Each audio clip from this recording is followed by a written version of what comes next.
anak tadi apabila telah menginjak usia baligh, maka dia wajib katanya ke atasnya syariat Islam. Nah, apa tanda-tanda baligh itu? Ada 3 macam. Tanda-tanda baligh ada 3 macam. Yang pertama, alamatul bulugh salat. Tanda-tanda baligh ada 3. Tamamu 15 sanatan fi dzakari wal untha. Sempurna 15 tahun. Sempurna umur 15 tahun bagi laki-laki dan perempuan.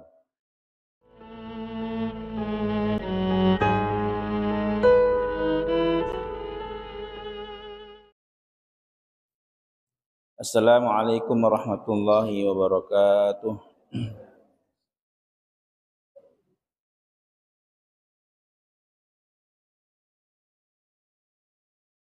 Bismillah, alhamdulillah, wassalatu wassalamu ala rasulillah sayyidina Muhammad ibn Abdullah wa ala alihi wa sahbihi man walah, amma ba'du. Bismillahirrahmanirrahim. Rabbi yassir wa la tu'assir, Rabbi tamim bil khairi ajma'in. Ya Fattahu ya Alim ya Razzaqu ya Karim, yaftah alaina futuhal arifin. Allahumma anfa'na bima 'allamtana wa 'allimna ma yanfa'una wa zidna ilman ya rabbal alamin. Allahumma faqihna fid din wa 'allimna at-ta'wil wa ahdina ila sawa'is sabil. Allahumma amin. Faslun fi bayani bulughil murahiqi wal mu'sari. Kita sambung kitab Safinatun Najah, pasal yang baru tentang penjelasan alamatul bulugh, tanda-tanda baligh. Tanda-tanda seorang itu mencapai usia baligh. Kapan seorang itu mencapai usia baligh? Apa itu baligh? Baligh sampai umur ya. Kalau bahasa kita sampai umur. Baligh. Ya. Dalam syariat, baligh itu usia yang seseorang itu dibebankan kepadanya hukum syariat. Jadi dosa dan pahala dia tanggung dewek. Kapan seorang anak mencapai usia baligh, kapan dia mempertanggungjawabkan semua yang dilakukan. Ya. Kalau kebaikan yang dia buat, pahala untuk dirinya, kejahatan yang dia buat, dosa untuk dirinya. Dia menanggung sendiri ya pahala dan dosa itu. Kalau anak-anak belum baligh, berarti belum ada tanggungan, belum ada kewajiban. Dia enggak wajib sholat, ya. Kewajiban dan larangan tidak tertuju pada dia. Ya. Catatan amal belum tertulis. Kalau dia meninggal sebelum baligh, maka bersih dari dosa-dosa. Ya, karena belum Allah bebankan kepada dia hukum syariat. Itu batasan baligh. Ya.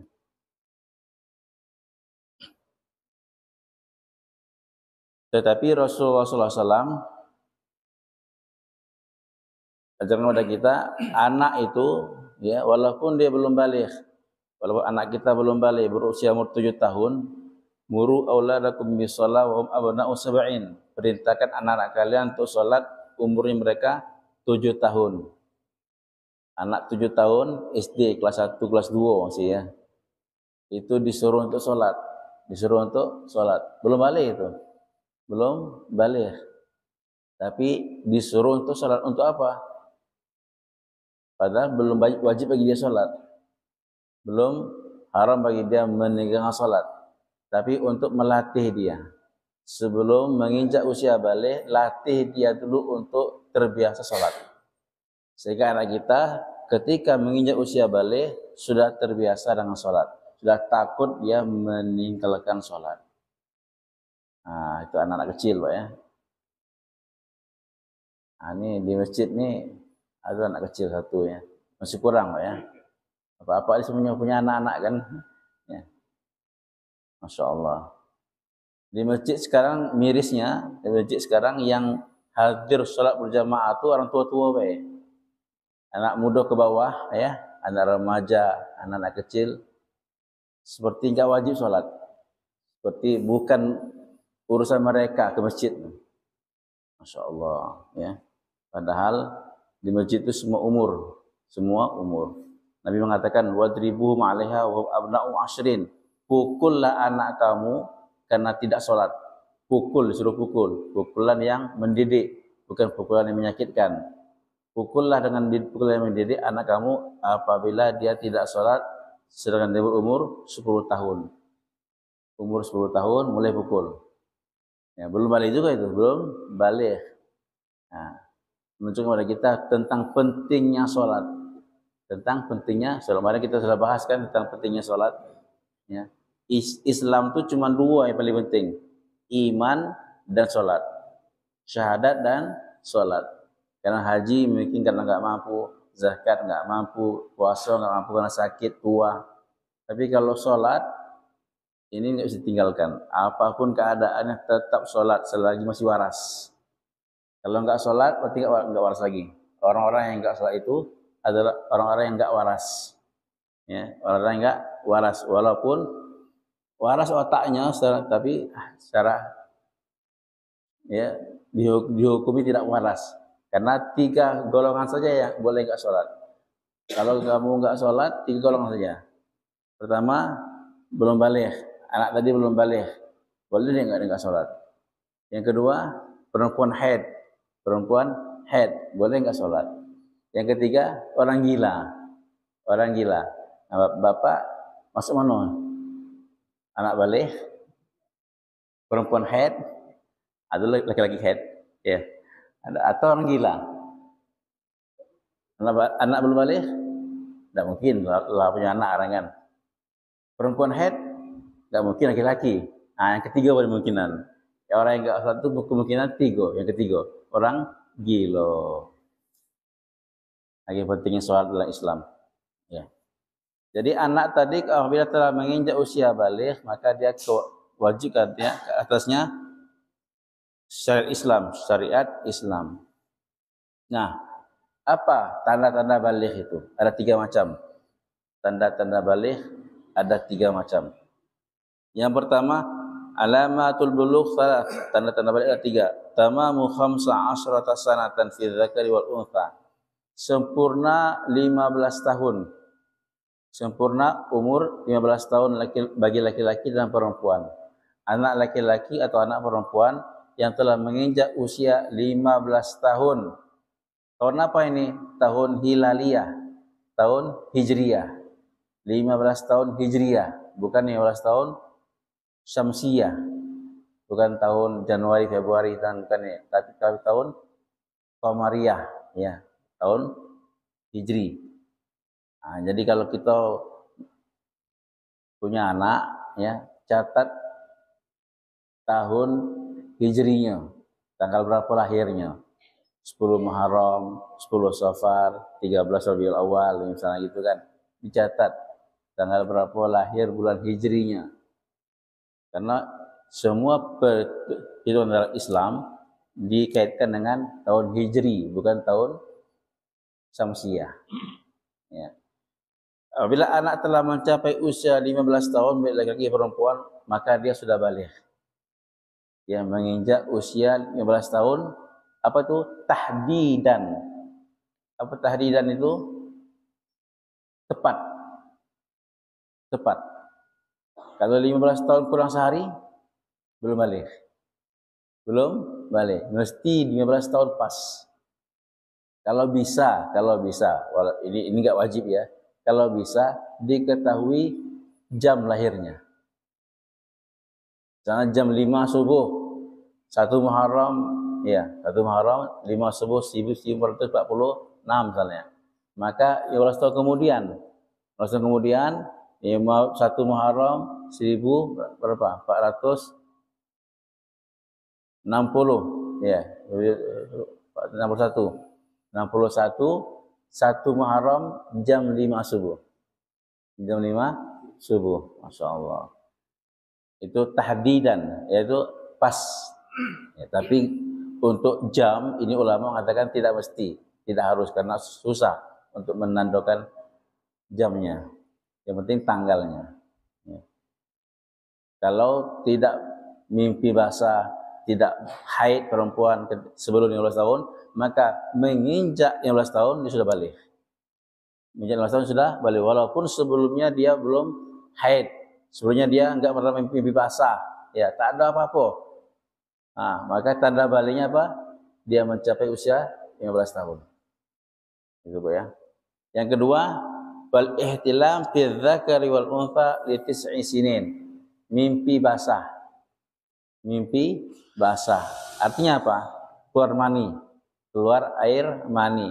Bagi anak laki-laki atau anak perempuan ketika berusia berumur 9 tahun. Ya. Jadi kemungkinan anak itu keluar mani berapa? Umur 9 tahun. Maknanya apa? Di bawah 9 tahun seseorang anak baik laki-laki perempuan tidak bisa keluar mani. Paling cepat anak tadi keluar air maninya kapan? 9 tahun. Ya. Perempuan ataupun laki-laki. Ini apa? Takriban. Takriban artinya kurang lebih. Kurang lebih. Umur 9 tahun kurang lebih. Kurang 2 hari, kurang 3 hari, tidak apa-apa. Ya. 9 tahun kurang lebih keluar air mani, maka dihitung balik. Jika dihitung sudah balik. Paham Pak ya? Jadi kalau ada anak perempuan kita, anak gadis kita, umur baru 8 tahun, baru 8 tahun setengah, ya belum 9 tahun genap, belum 8 tahun 6 bulan misalnya, keluar haid dia, keluar darah, maka pastikan itu bukan darah haid. Nanti ada hubungannya. Nanti yang ketiga ya. Kalau anak laki-laki kita umur 8 tahun, keluar air dari kemaluan dia, pastikan itu bukan air mani. Bukan air mani. Karena seorang laki-laki perempuan mungkin keluar air mani pada usia 9 tahun. Maknanya di sebelum 9 tahun berarti bukan air mani. Ya, itu batasan balik 9 tahun paling cepat. Hijriah, ya. Tahun Hijriah juga. Kemudian yang ketiga, wal haidu fil untha li 9 sinin. Haid bagi anak perempuan. Yang ketiga, haid bagi anak perempuan umur 9 tahun. Jadi kemungkinan perempuan itu bisa haid umur 9 tahun. Kalau anak perempuan kita di bawah umur 9 tahun sudah keluar darah, pastikan itu bukan darah haid. Apa artinya? Ya, bukan darah haid, dia masih sholat. Umur perempuan kemungkinan keluar haid paling cepat 9 tahun Hijriah. 9 tahun Hijriah. Dan itu apa tuh? Takriban, kurang lebih. Tidak mengapa kalau anak kita berusia 9 tahun kurang 16 hari. Ya, kurang 16 hari. Paling panjang masa berapa? Paling panjang masa haid 15 hari. 15 hari. Seorang perempuan itu bisa haid, bisa menstruasi paling lama 15 hari. Lebih 15 hari berarti darah penyakit. Paling panjang masa haid ditambah paling sedikit masa bersih. Berapa? Paling sedikit masa bersih adalah 2 haid. Sehari semalam. Sehari semalam. Berarti 15 hari tambah sehari 16 hari. Kalau anak perempuan kita haidnya 9 tahun kurang 16 hari, maka dia sebut haid. Kalau 19 tahun kurang 17 hari, belum haid. Itu Pak ya. Itu tanda-tanda balik yang pasti. Ada lagi yang mengatakan kalau haid tadi, kalau balik tadi, kalau laki-laki ditandai dengan zakum, apa? Zakum, urba suaranya besar, enggak itu Pak ya. Itu enggak, bukan tanda-tanda pasti. Ada juga anak sudah besar tapi enggak berubah suaranya. Ada juga anak yang sudah balik tapi enggak keluar zakumnya. Ya, ada yang mengatakan tumbuh jenggot, tumbuh rambut di kemaluannya. Nah, itu enggak pasti. Tapi tiga ini pasti. Ada lagi menambahkan hamil, walaupun perempuan tadi belum pernah haid, belum pernah keluar air mani, dia nikah. umur 9 tahun, dinikah orang tuanya menikahkan dia umur 9 tahun. Tiba-tiba hamil, maka hamilnya menjadi tanda dia sudah balik. Hamilnya jadi tanda dia sudah balik, walaupun dia belum pernah keluar haid, walaupun dia belum tanda hamil itu sudah menandakan dia sudah balik. Nah, ilmu ini kita harus kasih tahu pada anak-anak kita. Anak kita umur 9 tahun, laki perempuan, kasih tahu tentang ilmu haid. Karena mereka akan menginjak usia yang seluruhnya mereka tanggung sendiri. Ya, baik buruknya, pahala dosanya mereka tanggung sendiri. Masya Allah. Fasal baru, syurutu ajza'il hajar tamania, syarat-syarat sahnya istinja dengan batu. Nah, istinja ya ada dua perkara, ada dengan air, ada istinja dengan batu. Apa itu istinja? Istinja membersihkan kotoran yang keluar dari dua kemaluan, kemaluan depan, kemaluan belakang, kubul dan dubur. Ya, membersihkan kotoran yang keluar dari dua kemaluan, itu istinja. Apa istinja? Membersihkan kotoran yang keluar dari dua kemaluan, baik depan ataupun belakang. Dengan apa? Dengan dua perkara, dengan air atau dengan batu. Islam membolehkan kita membersihkan itu dengan dua perkara, air atau batu. Batu itu istilah saja, batu atau sesuatu yang menempati tempat batu. Ya, menempati tempat batu. Kalau istinja dengan air semua paham, bagi orang Indonesia paham betul. Istinja dengan air, ya, karena kita hidup di air, hidup di negeri penuh air. Tapi di Arab air sedikit. Kadang kita memerlukan, ya, untuk membersihkan tadi tak ada air. Setelah buang air, tapi air nggak ada, maka kita perlu bersihkan nggak? Perlu bersihkan. Maka Islam membolehkan kita mengganti air dengan batu. Ya, artinya apa? Kalau sudah dibersihkan dengan batu, maka bersih. Hukumnya bersih. Boleh sholat, ya, boleh buat perkara yang lain. Itu.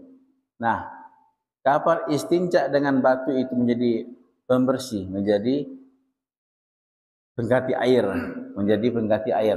Asalnya apa? Air. Penggantinya apa? Batu atau yang menempati tempat batu. Ada 4 syarat. Istinja dengan batu ini 4 syarat. Batu ataupun selain batu.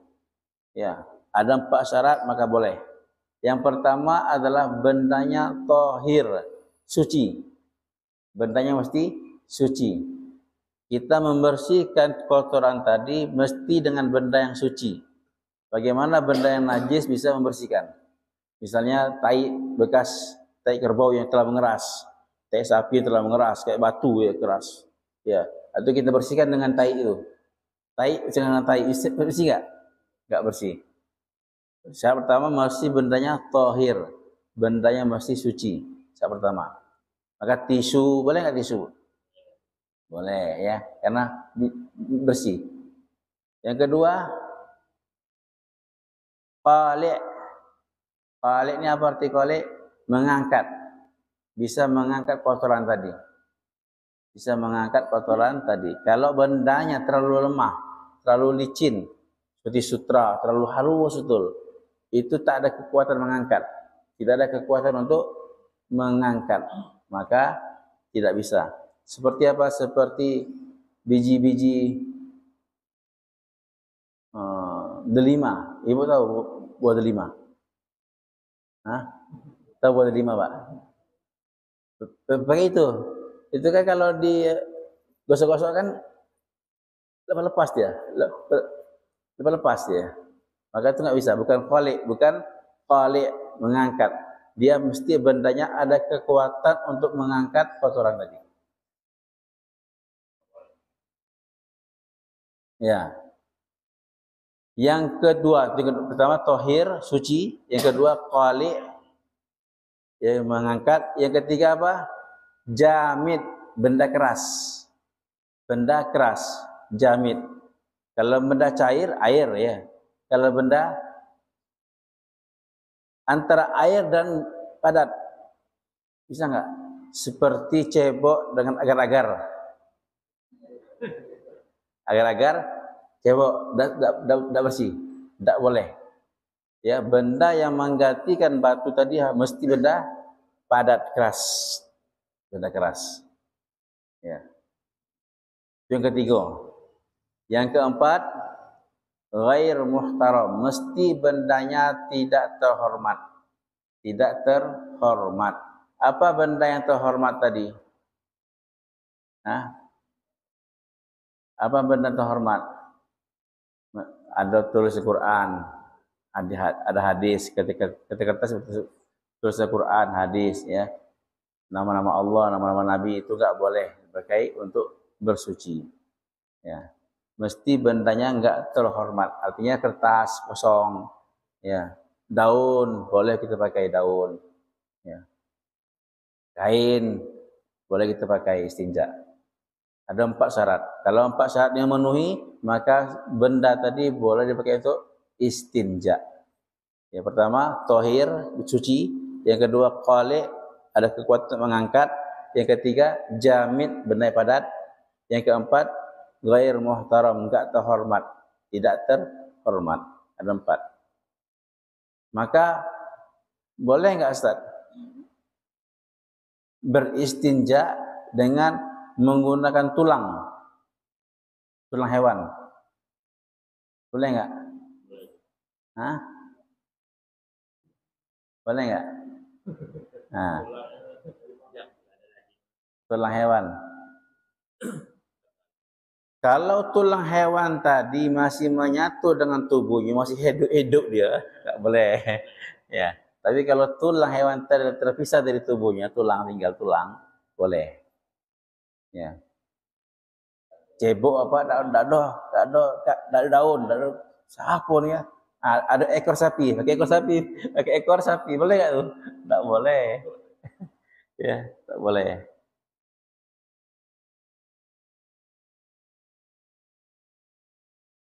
Nah, kemudian itu istinja. Nah, kalau karena batu ataupun selain batu ini, selain air dibolehkan karena apa? Rukhsah, keringanan. Karena orang tidak senantiasa dapat air. Sedangkan orang berhajat untuk buang air, maka untuk membersihkannya boleh dengan selain air. Nah, karena dia adalah rukhsah, keringanan, maka diadakan syarat-syaratnya. Setiap keringanan dalam agama pasti ada syarat.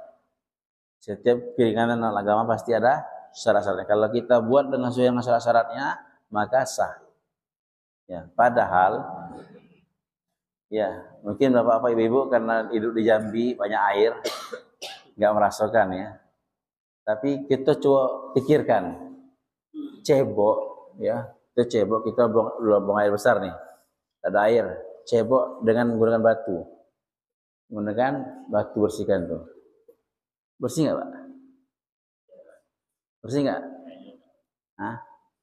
Walaupun ya tidak bersih sama sekali, ditaruh tisu di bawah tuh masih kuning tisu tadi, walaupun tidak bersih sama sekali, ya, tak seperti air bersihnya, Islam membolehkan. Artinya apa?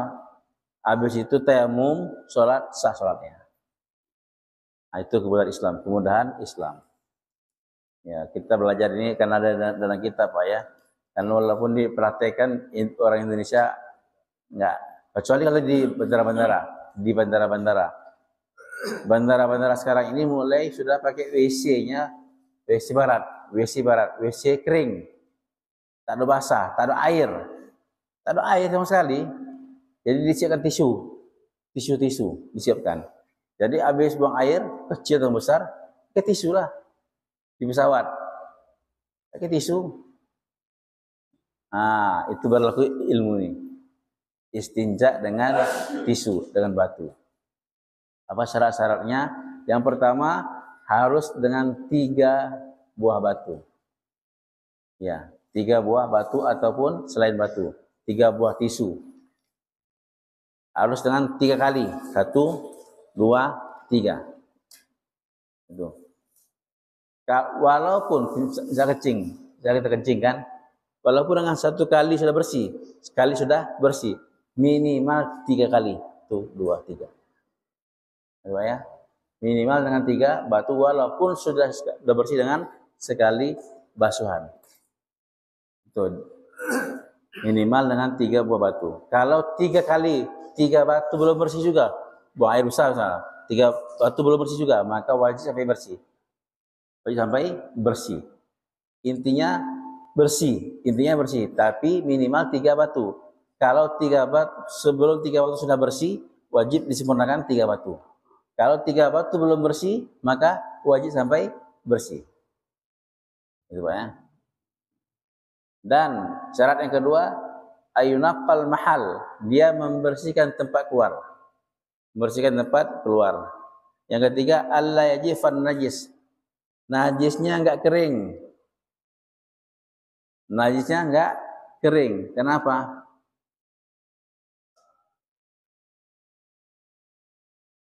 Apa? Ini saya bersihkan. Karena dalam fikih kita, dalam Islam, al-yajif al-jafaf fil jafaf la yunajjis. Kering dengan kering tak najis. Kering dengan kering tidak menajiskan. Jadi kalau itu kering, ya keluar kering, sudah, ya tidak najis, tidak menajiskan. Tapi yang penting tempat keluarnya bersih. Tempat keluarnya bersih. Seperti anjing. Anjing apa hukumnya? Najis kan? Bapak tangan kering, sentuh anjing yang kering, najis enggak? Najis enggak? Enggak najis. Karena kering dengan kering enggak najis. Ya, kering dengan kering enggak najis. Tapi kalau salah satu basah, tangan bapak basah atau anjingnya basah, sentuh maka najis. Kering dengan kering tidak najis. Itu ya. Yang berikutnya wala yantakil, dan kotoran tadi ya tidak berpindah. Tak berpindah ya. Ada yang mencret kan. Mencret itu kotor. Bencar. Itu harus dengan air. Harus dengan air membersihkannya. Dengan batu enggak bisa. Karena apa? Dengan batu kalau berpindah dari dubur, dari lubang kita berpindah ke kanan ke kiri, itulah nyebar najisnya. Harus dibersihkan dengan air. Karena membersihkan najis hanya dengan air. Kita hanya dibolehkan istinja kalau tempatnya hanya tempat keluar yang kotor. Hanya tempat keluar yang kotor. Kalau berpindah ke tempat lain, maka itu harus dengan air.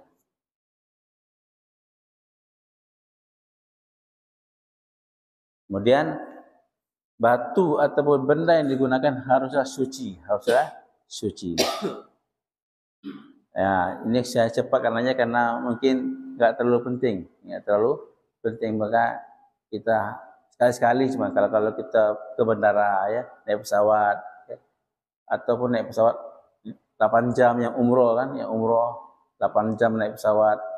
Itu kan kita perlu WC kan, perlu ke WC. Sedangkan WC pesawat kadang-kadang ada air, kadang nggak ada air, susahnya, maka kita pakai tisu. Apa syaratnya? 4 tadi, apa? Suci, mengangkat, dan jamid, benda padat, dan tidak terhormat. Bersihkan. Dan kalau mau sholat boleh, wudhu ataupun tayamum, sholat boleh dengan keadaan seperti itu, dengan istinja tadi.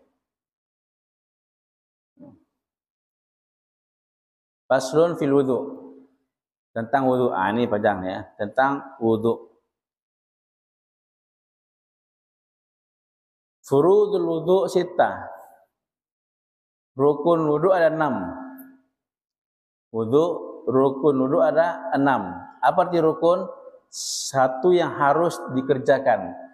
Kalau tidak dikerjakan maka enggak sah. Itu rukun. Sesuatu yang harus dikerjakan, kalau enggak dibuat maka tidak sah. Rukun wudu, sesuatu yang harus dibuat dalam wudu, kalau enggak dikerjakan tidak sah wudunya. Ada 6 yang harus dibuat, ada 6 yang wajib kita buat dalam wudu. Satu di antara 6 ini enggak buat, maka wudunya enggak sah. Ini ya. 6 ini harus ada dalam wudu. Masyaallah. 6-nya mudah ngapalnya, Pak. 6. Yang pertama apa? Niat. Berarti dalam hati. Yang kedua, membasuh muka. Yang ketiga, membasuh kedua tangan sampai kedua siku. Yang keempat, mengusap sebahagian kepala. Mengusap bukan basuh, mengusap sebahagian kepala. Yang kelima, membasuh kedua kaki sampai kedua mata kaki. Yang keenam, tertib.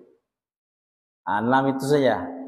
Ya, 4 anggota yang dibasuh, 2 niat dan tertib sebagai pelengkap. Ya, ke muka, tangan, kepala, kaki. 4. Muka, tangan, kepala dan kaki. Tambah dengan niat dan tertib di akhirnya. Itu 6 yang wajib di apakah telinga termasuk? Telinga enggak masuk. Berarti boleh enggak wudu orang wudu dalam telinganya? Sah wudunya? Sah wudunya? Sah. Orang wudu tak masuk telinga, sah. Karena telinga sunnah. Telinga enggak masuk basuhan yang wajib. Ya, telinga sunnah. Nanti kita bahas. Kita bahas sesuatu. Yang pertama niat. Yang pertama niat. Apa itu niat? Qasdus syai' muqtarin bi fi'li. Menyengaja sesuatu serempak dengan perbuatannya. Niat itu serempak dengan perbuatannya. Itu niat dalam bahasa syariat. Kalau kita berniat tapi belum berbuat, ya, aku ingin sholat lah, tapi belum sholat, itu namanya azam, tekad. Itu namanya azam. Ya, azam dengan tekad lain dengan niat. Apa itu niat? Menyengaja sesuatu serempak dengan perbuatannya. Aku mau berwudu, wudu. Pas wudu itu niat. Kalau aku mau sholat lah, tapi masih di rumah. Masih di rumah, itu baru azam. Paham ya? Nah, niat itu tempatnya di hati. Niat tempatnya di hati, amalan hati, bukan amalan lisan, ya. Bukan amalan anggota tubuh, tapi tempatnya di hati. Apa hati yang mengatakan ketika basuh muka yang pertama? Kapan kita berniat? Ketika basuh muka yang pertama. Nawaitul wudu'a li raf'il hadasil asghari fardhan lillahi ta'ala. Bahasa Arabnya. Tapi kalau bahasa Arab, bahasa Indonesia ada hati tengah-tengah. Sengaja aku berwudu untuk angkat hadas kecil. Karena Allah Ta'ala. Minimalnya niat wudu adalah nawaitul wudu'a. Cukup. Minimal niatnya adalah sengaja aku berwudu. Cukup. Wudu angkat hadas kecil karena Allah itu enggak wajib. Enggak wajib. Minimal wudu, niatnya apa? Niat sengaja aku berwudu, cukup dalam hati kita. Ya, berwudu. Ketika membasuh muka yang pertama, itu tempat niat. Tempatnya di hati, waktunya ketika basuh muka yang pertama. Ketika basuh muka yang pertama. Itu niat. Mudah niat, Pak ya, mudah niat. Kalau seandainya enggak ada niat, kita basuh muka basuh tapi hati kosong. Hati enggak ada niat wudu, sah nggak wudunya? Nggak sah wudunya. Artinya apa? Wajib dia berniat, wajib dia berniat basuh lagi. Karena basuhan tadi belum dihitung wudu, basuh lagi dengan niat. Paham insyaallah? Yang kedua adalah membasuh muka, batasan muka dari tempat tumbuh rambut sampai dagu, itu panjangnya, tumbuh rambut sampai dagu, dari telinga sampai ke telinga. Jadi ini harus muka nih. Ya, muka. Yang wajib dibasuh dari tempat tumbuh rambut sampai dagu, dari telinga sampai ke telinga. Itu yang wajib dibasuh. Bagaimana dengan satu orang tumbuh rambut tapi di tengah, colak. Jadi wudunya gini dulunya. Kenapa? Hah? Kalau seorang itu profesor, ya, tumbuh rambutnya di tengah-tengah kepala tumbuh rambut sini, maka bagi dia cukup membasuh muka dia sebatas tumbuh rambutnya manusia masih normal. Kalau orang kampung dia, normalnya bagaimana? Tumbuh rambut di sini, maka basuh dari sini. Tak mesti basuh dari tengah, karena dia termasuk orang yang lain dari yang lain. Maka hitungan tumbuh rambut itu tumbuh rambut orang kebiasaan, bukan tumbuh rambut orang bersangkutan. Ya, tumbuh orang yang kebiasaan. Nah, dari tempat tumbuh rambut sampai dagu. Maka jenggot masuk nggak? Jenggot masuk nggak? Jenggot kalau lebat, seperti saya nih, kalau lebat maka sunnah, tak wajib. Sunnah di sela-sela. Kalau tipis, mana jenggot? Tipis ya. Betul ya. Tipis apa batasan tipis? Batasan tebal tipis. Kalau jenggot tadi menutup kulit di baliknya, kulit di bawah tidak nampak lagi, maka tebal. Kalau nampak masih kulitnya tipis. Maka kalau jenggotnya tipis, kayak orang Indonesia tipis, maka wajib menyampaikan air ke kulit. Wajib sampai air ke kulit, harus diginikan. Ya, karena basuhan itu wajib. Tapi kalau tebal, maka sunnah menyampaikan air ke kulit, sunnah. Yang penting dari tempat tumbuh rambut sampai ke dagu, dari atas telinga sampai ke telinga. Maka ibu-ibu yang bersolek, yang bermake up, hati-hati. Wudhu ini,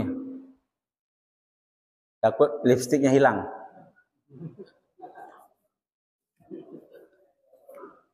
Enggak sah wudhunya. Wudhunya enggak sah. Karena ini termasuk wajib dibasuh. Ya. Maka hati-hati ibu-ibu ya. Tak apalah hilang bedaknya, tak apa. Jangan takut sayang ngelistik kita gini-gini. Wudhu yang enggak sah. Yang penting semua daerah ini wajib dibasuh. Bagaimana dengan membasuh biji mata? Ini kan nampak kan? Bagaimana? Enggak wajib. Yang wajib kulit saja. Gigi bukan kulit. Yang wajib kulit saja. Yang wajib dibasuh. Bagaimana dengan rambut? Dengan jenggot? Ya, tadi kalau seandainya tipis rambut, ada orang yang tumbuh rambut di sini. Ya. Kalau tipis maka wajib menyampaikan air ke kulitnya. Kalau tebal maka sunnah. Paham insyaallah? Batasan muka. Itu batasan yang pertama, membasuh muka, batasan muka. Kemudian yang kedua, membasuh kedua tangan sampai kedua siku. Ya. Kedua tangan. Nanti kita buat prakteknya.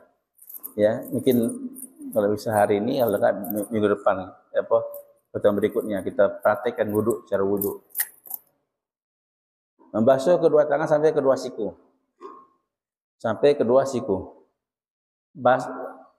Yang afdalnya, yang paling utama adalah basuh dari ujung jari.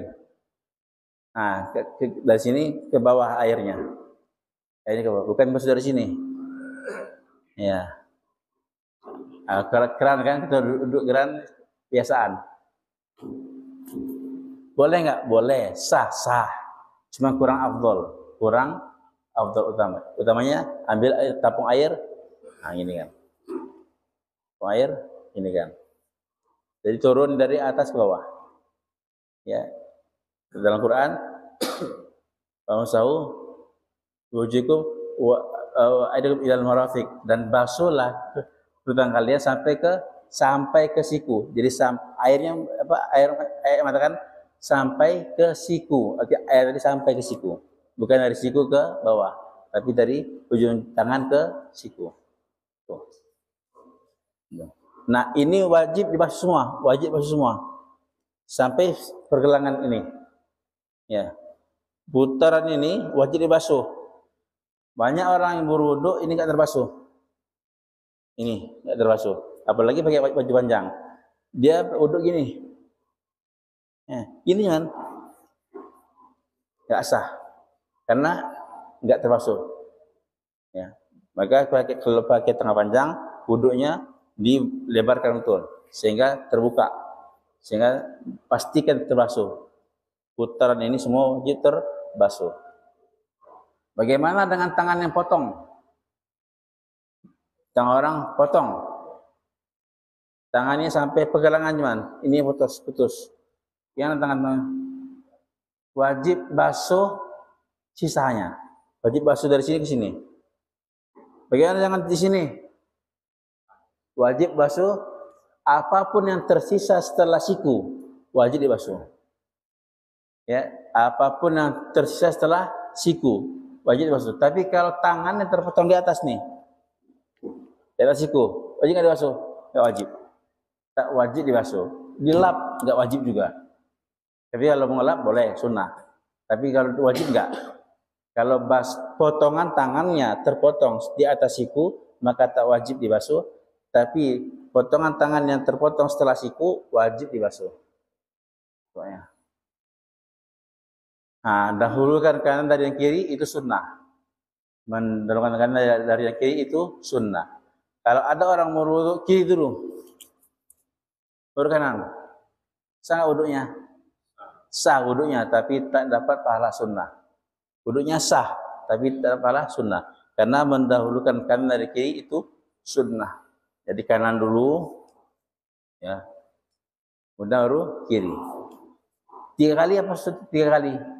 Sunnah. Yang wajib sekali. 3 kali sunnah. Apa ya? Perhatikan kotoran-kotoran kuku. Kuku kita panjang, banyak taiknya, taik kuku. Itu menghalangi air sampai ke kulit. Itu wajib dibasuh. Bersihkan dulu. Maka Islam tidak menganjurkan kuku panjang. Baik laki-laki atau perempuan, sama hukumnya. Baik laki atau perempuan hukum sama. Disunnahkan setiap minggu potong kuku. Ibu-ibu ya banyak pelihara kuku panjang. Ya, boleh kuku panjang tapi bersihkan. Karena berwudu harus bersih sampai air ke kulit bawah kuku. Ya. Kalau tertutup dengan kotoran kuku, maka enggak sah wudunya. Itu ya. Islam adalah kebersihan, bersih, potong kuku setiap seminggu sekali. Ya.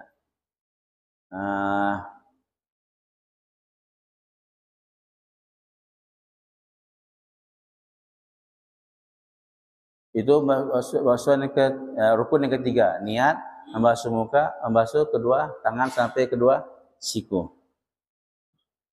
Dan sunnah dilebihkan sedikit. Sunnah dilebihkan sedikit. Kenapa? Karena memastikan, ya, wajibnya sampai siku cuman, sampai siku, tapi sunnah dilebihkan. Sini. Kalau melebihkan sini ya Pak, jangan dari sini, jangan dari sini, mandi namanya. Ya, dilebihkan sini ya, jangan dari sini, karena itu berlebihan dari pertengahan lengan kita. Kanan, baru yang kiri. Kemudian mengusap sebahagian kepala. Mengusap sebahagian kepala. Apa artinya? Satu mengusap. Mengusap lain dengan basuh. Kalau basuh, ambil air, siram. Itu basuh. Kalau mengusap, ambil air. Ya, dingin kan? Itu usap. Ya. Yang wajib adalah mengusap. Tapi kalau di tempat mengusap kita ganti basuh. Air kita tuangkan di kepala kita. Sah enggak wudunya? sah. Ya, ingat ini ya. Di tempat mengusap kita ganti dengan basuh sah, karena dalam membasuh itu ada mengusap. Tetapi kalau di tempat membasuh kita ganti dengan mengusap, nggak sah. Ketika wudhu ya, ibu-ibu pakai wudhu, takut hilang bedaknya, air. Nah, lap itu be, lap itu nggak sah. Di tempat membasuh kita ganti dengan mengusap nggak sah. Tapi di tempat mengusap ganti dengan basuh sah. Ya, muka basuh, tangan basuh, kepala usap. Kepala usap. Apa yang wajib? Sebahagian kepala. Sedikit saja wajib, sedikit saja wajib. Yang penting batasan kepala ini. Ya. Ini batasan kepala. Bukan rambut, tapi kepala. Kalau tumbuh rambut di daerah kepala, maka kita ambil air, kita basuh sedikit, usap sedikit, sah. Bapak wudhu dikit, sah nggak? Sah. Ibu-ibu panas buka jilbabnya, wudhu di tempat umum, malu lepas jilbab, wudhu. Di balik jilbab air basuh, sah nggak? Sah. Yang penting di kepala. Tapi ibu-ibu aja rambutnya, sah nggak itu? Nggak sah. Karena apa? Mengusap kepala, bukan mengusap rambut. Nah, itu ya, mengusap kepala bukan mengusap rambut. Kalau rambut yang ada di bagian kepala boleh diusap, tapi rambut di bagian kepala itu tak boleh diusap. Nah, itu ya. Itu mengusap sebagian kepala. Tapi yang afdolnya seluruh kepala. Yang afdolnya seluruh kepala.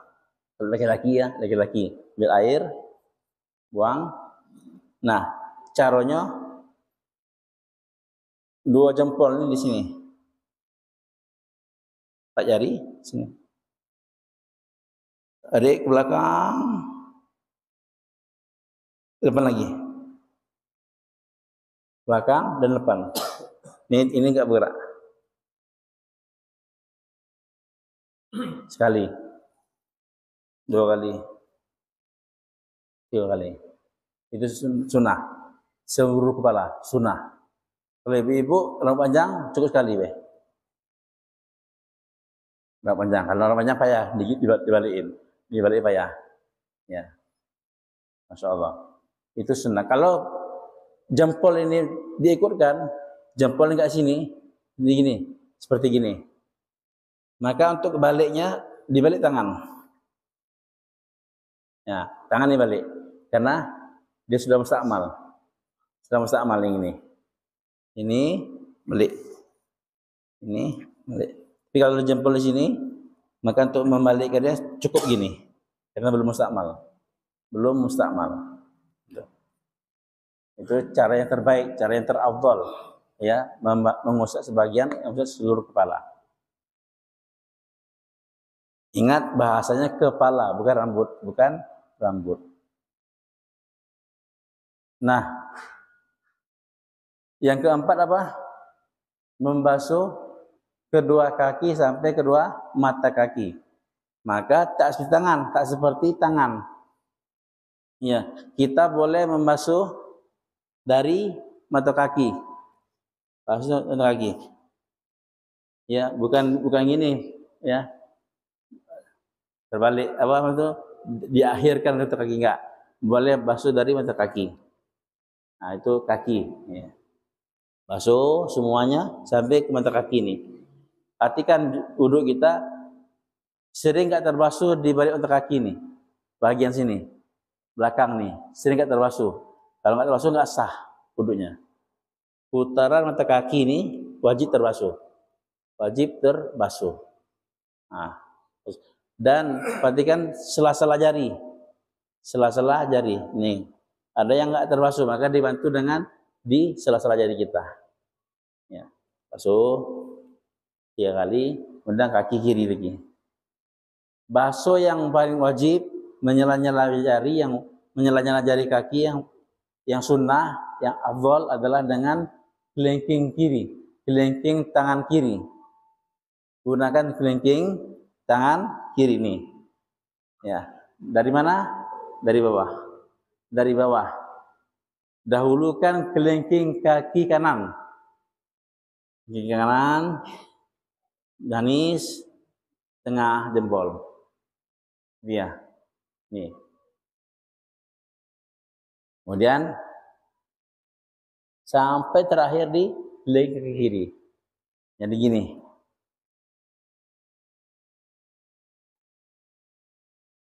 Kaki terakhir di jempol ya di kelingking kiri, dengan menggunakan kelingking jari kanan, tangan kiri itu. Tapi kalau susah boleh dari atas, sunnah. Nah, itu menyela-nyela jari. Kalau tangan sunnahnya mana sunnahnya? Ambil air, ini kan. Air, gini kan, atau gini, sunnah menyela-nyela jari tangan, nah, atau gini kan, paham soal apa ya?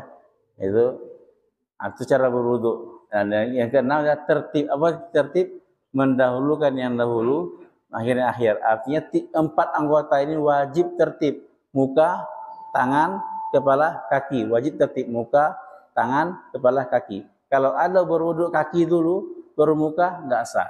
Tangan dulu baru muka, enggak sah. Kepala dulu baru tangan, enggak sah. 4 anggota wudu kita harus tertib. Tertib apa? Muka pertama, yang kedua tangan, yang ketiga kepala, yang keempat kaki. Nah, tuh.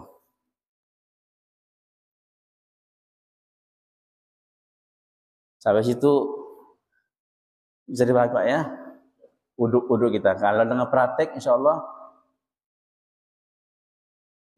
seperti sekali ya. Saya nggak bawa ya. Pakai ember kecil ya. Bapak, ibu pernah nggak wudu dengan botol aqua? Hah? Pernah? Hebat tuh. Ya, kita disunnahkan oleh Nabi hemat dalam air, hemat dalam wudu. Jadi bukan keras ya, banjir nian enggak ya. Sunnah hemat dalam air. Walaupun kata Nabi, walaupun kamu berwudu di tepi laut, walaupun kita berwudu di tepi laut, sunnah berwudu dengan hemat. Nabi wudunya dengan 1 mud. 1 mud. Apa 1 mud tuh? 1 genggaman air. 1 genggaman air. Nah, itu kita perlukan wudu dengan hemat tadi diperlukan kapan? Diperlukan waktu haji. Waktu haji.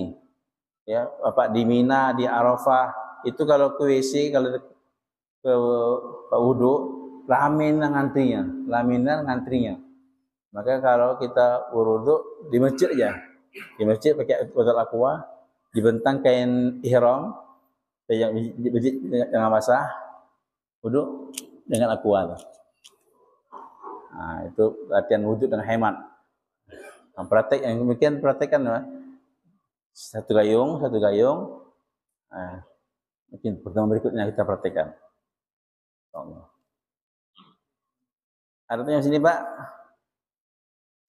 Ada pertanyaan sampai sini tentang wudu ya? Ya.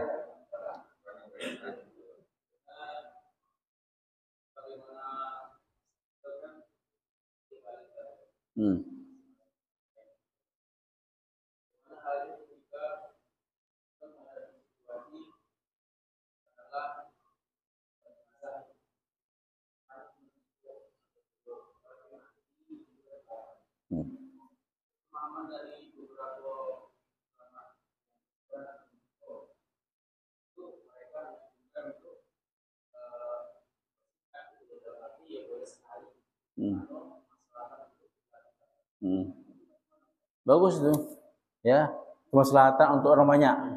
Kalau kita sempurna lama wuduknya 3 kali lama, kasihan orang banyak. Maka kita tinggalkan sunnah 3 kali, lebih mengejar sunnah dari orang lain. Lebih besar pahala orang lain dapat wudhu juga ketimbang kita pahala menyempurnakan 3 kali wudhu.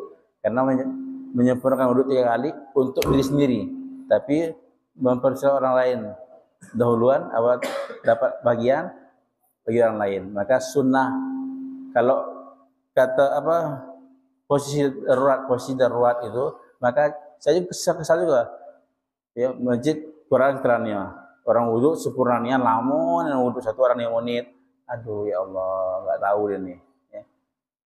Maka kalau seperti itu kita basuh yang wajib saja, berarti si orang lain, insyaallah. Bagus itu Pak, bagus itu. Yang lain? Jadi kalau panas, kalau lebih dari 2 kali, ya. kalau di masjid sama di rumah beda.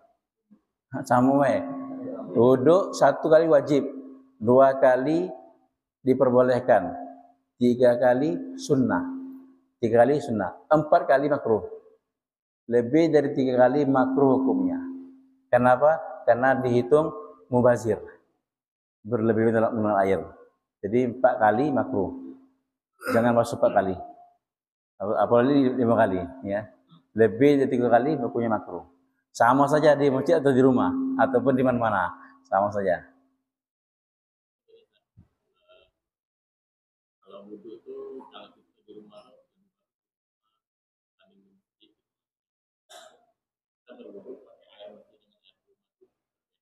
Nah, sama air masjid sama. Cuman kalau kita mau ke masjid, bagus wudhu di rumah. Bagus wudhu sempurna di rumah baru ke masjid. Jadi dapat pahala. Beda antara orang yang wudhu di masjid dengan orang wudhu di rumah. Orang yang mau wudhu di rumahnya, kata Nabi, wudhu di rumahnya sempurna, pergi ke masjid. Maka setiap langkahnya menghapuskan pahala, menghapuskan dosa. Setiap langkahnya meninggikan derajat. Setiap langkahnya diberi pahala. Setiap langkah 3 fadilahnya. Hapuskan dosa, diberikan pahala, meninggikan derajat. Setiap langkahnya. Tapi kalau orang berwudhu di masjid, nggak dapat itu. Nggak dapat fadilah itu. Maka setelah mendengar hadis ini, satu kisah di India. Di India ada seorang anak, dia sering sholat di masjid. Tapi dia masuk masjid langsung sholat. Seorang ulama di India itu memperhatikan terus. Dipanggilnya, nak, sini nak. Ustaz lihat kau ini ke masjid, langsung masuk masjid, langsung sholat. Tak pernah Ustaz lihat kau berwudu. Ustaz tak pernah lihat kau berwudu. Kamu nggak tahu apakah tidak tahu kamu sholat ini mesti wudu, wajib berwudu. Kalau sholat nggak ada wudu, nggak sah. Maka dia mengatakan, Ustaz, aku berwudu, tapi aku wudu di rumah. Wudu di rumah. Karena aku mendengar ibuku baca taklim, baca hadis Nabi SAW, barang siapa berwudu dengan sempurna di rumahnya, kemudian pergi ke masjid, maka setiap langkahnya Allah berikan dosanya. Setiap langkah Allah berikan pahala. Setiap langkah naikkan derajat dia. Maka semenjak hadis itu ku dengar, aku tak pernah berwudu di rumah. Anak-anak di India ya, berwudu di rumah, Masya Allah. Untuk dapatkan hadis itu, fadilah hadis itu.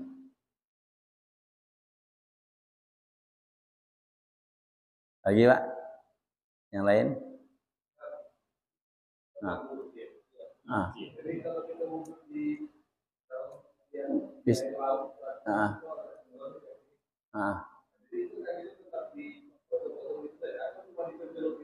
Boleh celup saja. Boleh. Kalau seandainya Bapak malas untuk mengusap-usap lagi, boleh. Celup itu ya boleh. Air laut, air sungai boleh. Ya. Bahkan kalau berwudu dengan berenang, kita nyebur, ya, niat berwudu, hati kita niat berwudu, bangkit dari sungai tadi sudah sah. Air mandi ya, sudah sah. Tertibnya hukmi, secara hukum yang tertib. Orangnya nyembur sekaligus dianggap tertib, dianggap sudah tertib dalam agama. Biasa asal ada niat, ada niat.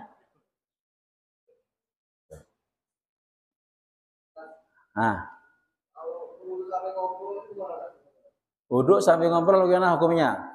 Makruh. Wuduk sunnahnya diam. Sunnahnya diam. Wuduk sambil ngobrol. Apalagi obrolan bisnis, obrolan dunia. Makruh hukumnya. Kita diam dulu agak 2 menit ya, diam dulu. Yang lain? Tentang istinja. Syaratnya kan 3 batu dan 3 tisu. Kalau kebetulan kita pakai tisu cepat, tisu ini cuma selembar itu bisa tak? Bisa ya. 3 kali itu 3 kali basuhan. Kalau tisunya besar, satu cuman, maka satu sisi satu ini, satu, yang kedua sisi ini, yang ketiga sisi ini. Ya, beda posisi. Tapi satu posisi kita basuh 3 kali nggak sah. Ya, posisinya diganti. Satu batu kita pakai satu sisi, 2 sisi lain, 3 sisi lain sah. Yang penting 3 kali basuhan. Setiap basuhan dengan batu yang bersih. Artinya. Ibu ada pertanyaan? Ada pertanyaan? Insyaallah ya, semoga Allah berikan kepada kita taufik untuk mengamalkan yang kita dapatkan dan kita sampaikan kepada orang lain insyaallah. Dan Allah berikan kepada kita ilmu yang barakah, yang bermanfaat. Ala hadhihi niyyah wa ala kulli sholih al-Fatihah. Bismillahirrahmanirrahim. Alhamdulillahi rabbil alamin arrahmanir rahim. Iyyaka na'budu wa iyyaka nasta'in. Ihdinas siratal mustaqim. Shiratal ladzina an'amta 'alaihim. Bismillahirrahmanirrahim. Alhamdulillahi rabbil alamin. Allahumma shalli wa sallim ala sayyidina Muhammadin wa ala alihi wa sahbihi ajma'in. Allahumma anfa'na bima 'allamtana wa 'allimna ma yanfa'una wa zidna ilman ya rabbal alamin. Allahumma inna na'udzubika min jahdil bala wa darkis syaqa wa su'il qada wa syattil 'ala. Allahumma aktub lana fi taysir kulli 'asir. Allahumma anfa'na wa rizqna tiba'ah wa arina al-batila batila wa rizqna istinabah. Allahumma astur auratina wa amin ru'atina. Allahumma astur auratina wa amin ru'atina. Allahumma astur auratina wa amin ru'atina. Allahumma inna nas'aluka al-'afwa wal 'afiyah wal mu'afata ad-da'imah fid din wad dunya wal akhirah. Tawaffana muslimin alhiqna bis salihin. Tawaffana wa anta radin anna ghairu ghadban. Tawaffana ghairu mutmin ya arhamar rahimin. Wa sallallahu ala sayyidina Muhammadin wa ala alihi wa sallam. Alhamdulillahi rabbil alamin. Subhanallah bihamdihi, subhanallah hamdika, asyhadu an la ilaha illa anta, astaghfiruka wa atubu ilaik. Wabarakatuh. رب لنا الخلق طهره فلا